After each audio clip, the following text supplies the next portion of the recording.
बात Elon Musk और Trump की दोस्ती की। जी हां, सही सुना आपने, बात एलॉन मस्क और डोनाल्ड ट्रंप की दोस्ती की। करीब 6 महीने बाद मस्क की व्हाइट हाउस में वापसी हुई। दरअसल सऊदी अरब के प्रिंस मोहम्मद बिन सलमान के सम्मान में ही व्हाइट हाउस में डिनर रखा गया और इस डिनर में न सिर्फ मस्क पहुंचे बल्कि ट्रंप के नजदीक भी बैठे। इस दौरान ट्रंप ने मस्क के सीने में हल्की सी थपकी भी की। एक स्पीच में ट्रंप ने मस्क की तारीफ की, जिससे यह साफ संकेत है कि दोनों के बीच समझौता हो गया है। दोनों की राहें फिर से एक हो गई हैं।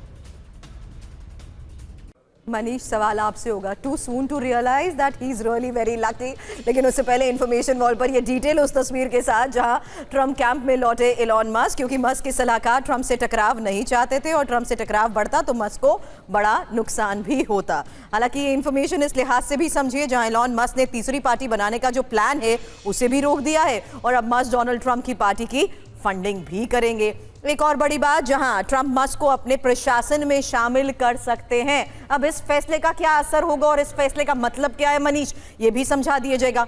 क्योंकि अब ट्रंप और मस्क में ही जो खटपट हुई थी उसमें मई में मस्क ने ट्रंप का साथ छोड़ दिया था और बिग ब्यूटीफुल बिल से जिस तरीके से मस्क ने नाराजगी दिखाई थी, उसके बाद ही खबर थी कि एप्स्टीन फाइल पर भी ये नाराजगी थी और तीसरी पार्टी बनाने का ऐलान भी मस्क ने कर दिया था। लेकिन आज जो तस्वीरें सामने आई हैं और आज जो बयान सामने आया है मनीष, उसका मतलब समझा दीजिए। देखिए, दोनों को एक दूसरे की ज़रूरत थी और एलॉन मस्क को भी समझ में आ गया कि मैं भले ही दुनिया का सबसे अमीर आदमी हूं, लेकिन अमेरिका के राष्ट्रपति के साथ पंगा लेने के बाद मुझे भी कोई नहीं पूछने वाला है। वहीं अमेरिका के राष्ट्रपति को भी ये समझ में आ गया कि उनके आसपास बैठे रहने वाले बहुत सारे लोग चाहते थे कि एलॉन मस्क उनसे दूर हो जाए ताकि वो उतने शक्तिशाली ना रहे, और ये हुआ भी। एलॉन मस्क के हटने के बाद उनका इन्फ्लुएंस काफ़ी कम हुआ है। इस बीच में ट्रंप को बहुत सारे मामले में निराशा हाथ लगी है, तो इसलिए अब दोनों एक दूसरे को फिर से हाथ थामना चाहते हैं। हाँ, अब ये बात है कि अगर थाम भी लेंगे तो आने वाले समय में होगा क्या, क्योंकि ट्रंप पहले ही बहुत कुछ बर्बाद कर चुके हैं। कम से कम जियोपॉलिटिक्स के हिसाब से देखें, बहुत सारे अपने दोस्तों को, बहुत सारे अपने अलाइज के साथ उन्होंने मिसट्रस्ट हासिल कर लिया है। तो ऐसे में एलॉन मस्क के साथ वो कितने दिन तक रहेंगे, और फिर जब मस्क आएंगे तो अपनी शर्तों पर आएंगे, वो फिर अपनी पॉलिसी थोपना चाहेंगे, तो फिर ट्रंप उनको कितना एडजस्ट कर पाएंगे। कहने का मतलब है कि ये दोनों ना उगलते बन रहा है ना निगलते बन रहा है। लेकिन चलिए, अच्छी बात है, दो दोस्त फिर से मिल रहे हैं और दोनों को रियलाइज हो रहा है एक दूसरे की दोस्ती, तो ये दोस्ती मुबारक हो।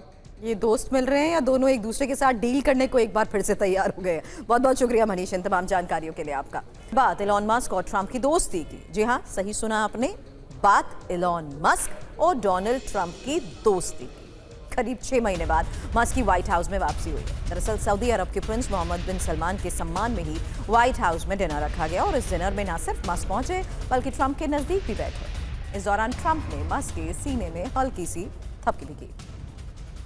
एक स्पीच में ट्रंप ने मस्क की तारीफ की, जिससे यह साफ संकेत है कि दोनों के बीच समझौता हो गया है। दोनों की राहें फिर से एक हो गई हैं। मनीष, सवाल आपसे होगा, too soon to realise that he is really very lucky. लेकिन उससे पहले इंफॉर्मेशन वॉल पर ये डिटेल उस तस्वीर के साथ जहां ट्रंप कैंप में लौटे एलॉन मस्क, क्योंकि मस्क के सलाहकार ट्रंप से टकराव नहीं चाहते थे और ट्रंप से टकराव बढ़ता तो मस्क को बड़ा नुकसान भी होता। हालांकि ये इंफॉर्मेशन इस लिहाज से भी समझिए जहां एलॉन मस्क ने तीसरी पार्टी बनाने का जो प्लान है उसे भी रोक दिया है और अब मस्क डोनाल्ड ट्रंप की पार्टी की फंडिंग भी करेंगे। एक और बड़ी बात, जहां ट्रंप मस्क को अपने प्रशासन में शामिल कर सकते हैं। अब इस फैसले का क्या असर होगा और इस फैसले का मतलब क्या है मनीष, ये भी समझा दिया जाएगा। क्योंकि अब ट्रंप और मस्क में ही जो खटपट हुई थी उसमें मई में मस्क ने ट्रंप का साथ छोड़ दिया था और बिग ब्यूटीफुल बिल से जिस तरीके से मस्क ने नाराजगी दिखाई थी, उसके बाद ही खबर थी कि एप्स्टीन फाइल पर भी ये नाराजगी थी और तीसरी पार्टी बनाने का ऐलान भी मस्क ने कर दिया था। लेकिन आज जो तस्वीरें सामने आई हैं और आज जो बयान सामने आया है मनीष, उसका मतलब समझा दीजिए। देखिए, दोनों को एक दूसरे की ज़रूरत थी और एलॉन मस्क को भी समझ में आ गया कि मैं भले ही दुनिया का सबसे अमीर आदमी हूं, लेकिन अमेरिका के राष्ट्रपति के साथ पंगा लेने के बाद मुझे भी कोई नहीं पूछने वाला है। वहीं अमेरिका के राष्ट्रपति को भी ये समझ में आ गया कि उनके आसपास बैठे रहने वाले बहुत सारे लोग चाहते थे कि एलॉन मस्क उनसे दूर हो जाए ताकि वो उतने शक्तिशाली ना रहे, और ये हुआ भी। एलॉन मस्क के हटने के बाद उनका इन्फ्लुएंस काफ़ी कम हुआ है। इस बीच में ट्रंप को बहुत सारे मामले में निराशा हाथ लगी है, तो इसलिए अब दोनों एक दूसरे को फिर से हाथ थामना चाहते हैं। हाँ, अब ये बात है कि अगर थाम भी लेंगे तो आने वाले समय में होगा क्या, क्योंकि ट्रंप पहले ही बहुत कुछ बर्बाद कर चुके हैं। कम से कम जियोपॉलिटिक्स के हिसाब से देखें, बहुत सारे अपने दोस्तों को, बहुत सारे अपने अलाइज के साथ उन्होंने मिसट्रस्ट हासिल कर लिया है। तो ऐसे में एलॉन मस्क के साथ वो कितने दिन तक रहेंगे, और फिर जब मस्क आएंगे तो अपनी शर्तों पर आएंगे, वो फिर अपनी पॉलिसी थोपना चाहेंगे, तो फिर ट्रंप उनको कितना एडजस्ट कर पाएंगे। कहने का मतलब है कि ये दोनों ना उगलते बन रहा है ना निगलते बन रहा है। लेकिन चलिए, अच्छी बात है, दो दोस्त फिर से मिल रहे हैं और दोनों को रियलाइज हो रहा है एक दूसरे की दोस्ती, तो ये दोस्ती मुबारक हो। ये दोस्त मिल रहे हैं या दोनों एक दूसरे के साथ डील करने को एक बार फिर से तैयार हो गए हैं। बहुत बहुत शुक्रिया मनीष इन तमाम जानकारियों के लिए आपका।